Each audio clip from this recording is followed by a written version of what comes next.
MSc செய்திகள் நேயர்கள் அனைவருக்கும் வணக்கம். நான் உங்கள் எம்எஸ்சி மோகன்.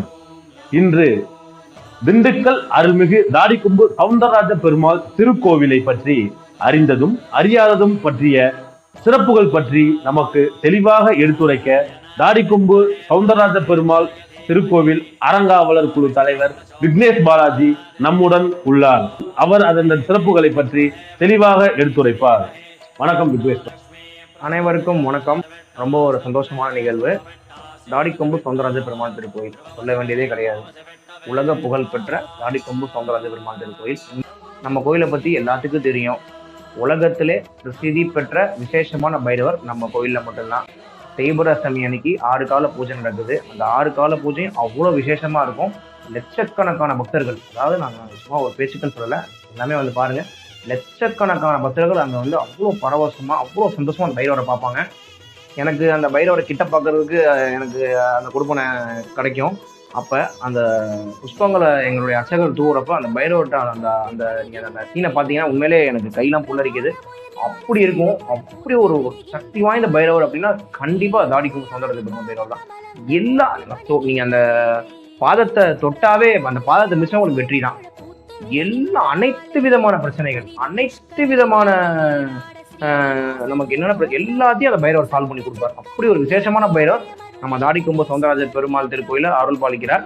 எல்லாமே வரணும். முக்கியமாக தேய்பிறை அஷ்டமி அன்னைக்கு வந்து பிரார்த்தனை பண்றது ரொம்பவும் ஒரு சிறப்பு வாய்ந்த ஒரு விஷயம்.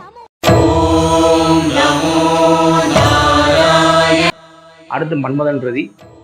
கல்யாணம் ஆகாதவங்க, கல்யாணம் ஆன மனைவி கணவன் அவங்களுக்குள்ள சில ஒற்றுமைகள் இல்லாமல் இருந்தாலும் அங்கே வந்து மன்மதன் நீங்கள் பார்த்தீங்க அப்படின்னா உடனே உங்களுக்கு சக்ஸஸ் ஆகும். திருமண தடை நீங்கும். நிறைய விஷயங்கள் மன்மதன் ரதி.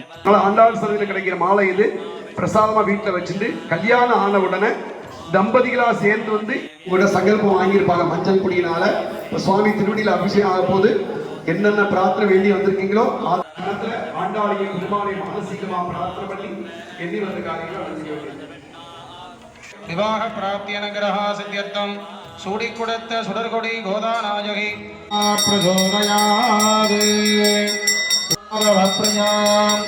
லக்ஷ்மீ பிரியசகீம் தேவீம் ஸ்ரீமத்யே விஷ்ணு சித்தார்ய மனோநந்தன ஹேதவே நந்தநந்தன சுந்தரியை கோதாயை நித்யே அதிசீக்கிரமேவே விவாக பிராப்திய நகரஹ சித்தியர்த்தம் சூடி கொடுத்த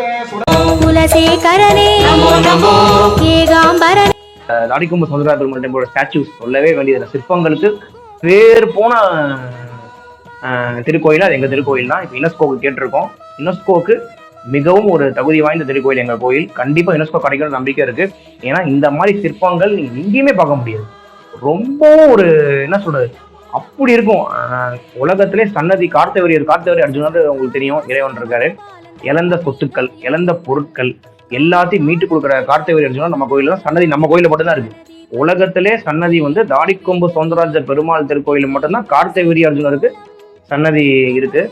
திருப்பதி, ஸ்ரீவில்லிபுத்தூர், ஸ்ரீரங்கம், அதுக்கு அடுத்து இவ்வளவு பிரம்மாண்டமான கண்ணாடி மாளிகை தாடிக்கொம்பு சவுந்தரராஜ பெருமாள் கோயில்.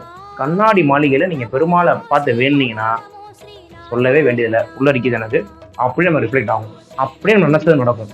நம்ம கண்ணாடியை பார்த்து நம்ம ராமர்னா நம்ம ராமர், நம்ம பெருமாள்னா நம்ம பெருமாள், அந்த மாதிரி நம்ம நினைச்சது நம்ம அப்படியே நடக்கும். ஸோ கண்ணாடி மாளிகை ரொம்ப ஒரு விசேஷமானது. ஒவ்வொரு வளர்பிறை ஏகாதசி, தேய்பிறை ஏகாதசி நீங்க வந்து பெருமாளை கண்ணாடி மாளிகையில காணலாம். அடுத்து சக்கரத்தாழ்வார். அதாவது சக்கரத்தாழ்வார் வந்து நீங்க 2 சக்கரத்தாழ்வார் எங்க கோயில்ல இருக்காங்க. வெளியில ஒரு சக்கரத்தாழ்வார் இருக்காங்க, உள்ள ஒரு சக்கரத்தாழ்வார் இருக்காங்க. வெளியில இருக்க சக்கரத்தாழ்வார் அந்த மாதிரி ஒரு ஸ்டாச்சு இந்த உலகத்துல இப்ப யாருமே செய்ய முடியாது. மன்னர்கள் 1600 வருஷத்துக்கு முன்னாடி அந்த ஸ்டாச்சு செஞ்சிருக்காங்க. அந்த சிலையை செஞ்சிருக்காங்க. அந்த சிலையை வந்து கிட்ட பாருங்க, அவ்வளோ பிரம்மாண்டம். ஒரு சில கால சூழ்நிலைக்கு ஏற்ற மாதிரி ஒரு சில படையெடுப்பப்ப அந்த சிலை வந்து சதலமடைந்து விட்டது. அதாவது 1200s, அதாவது 1200ஆம் ஆண்டு அப்ப அந்த சிலை வந்து சதலமடைஞ்சிருச்சு.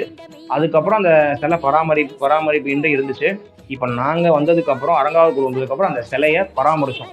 இந்த மாதிரி ஒரு சிலை எங்கேயுமே நீங்கள் பார்க்க முடியாது. 1500 வருஷத்துக்கு அப்புறம் இப்படி ஒரு சிலை பார்க்க, இப்போலாம் சீரியஸாக சொல்கிறேன், இந்த மாதிரி ஒரு சிலையை நீங்கள் கண்டிப்பாக செய்ய முடியும். ஒரு கோயில் இருக்குது அப்படின்னா அந்த கோயிலுக்கு முன்னாடி உள்ள கொடிமரம் சொல்லவே தேவையில்ல, அது ஒரு பயங்கர பவர். அந்த கொடிக்கம்பு ஆஞ்சநேயர்ன்றது நீங்கள் நிறைய கோயிலில் பார்த்துருப்பீங்க. ஒரு சில கோயிலில் கொடிக்கம்பு ஆஞ்சநேயர் இருப்பாங்க, சில கோயிலில் வாய்ப்பு இல்லை. கொடிக்கம்பு ஆஞ்சநேயர் நீங்கள் பிரார்த்தனை பண்ணுறது வாழ்வில் உங்களுக்கு அனைத்து தடைகளும் நீங்கள், இதை நான் சொல்லலைங்க, என்கிட்ட ஒரு முக்கியமான ஒரு ஜோதிடர் சொன்னார். அதுக்கப்புறம் நாங்கள் என்ன பண்ணோம், எங்கள் அரங்காவலுக்கு வந்ததுக்கப்புறம் அந்த கொடிக்கம்பு ஆஞ்சநேயருக்கு ஒவ்வொரு செவ்வாய்க்கிழமையும் செந்தூரம் வெண்ணெய் குங்குமம் கலந்து காப்பு அது போட்டுட்ருக்கோம். 10 to 11 அதுவும் பண்ணிட்டு இருக்கோம். கொடிக்கம்பு ஆஞ்சநேயர் நீங்கள் பிரார்த்தனை பண்ணி நீங்கள் கோயிலுக்கு போய் மூலஸ்தானத்தை பாருங்க, வாழ்க்கையில் உங்களுக்கு வெற்றி தான். தாடிக்கம்பு சௌந்தரராஜ பெருமாள் திருக்கோயில், அரங்காவல குழுத்தலைவர் விக்னேஷ் பாலாஜி மற்றும் அரங்காவல உறுப்பினர்கள். நன்றி, வணக்கம்.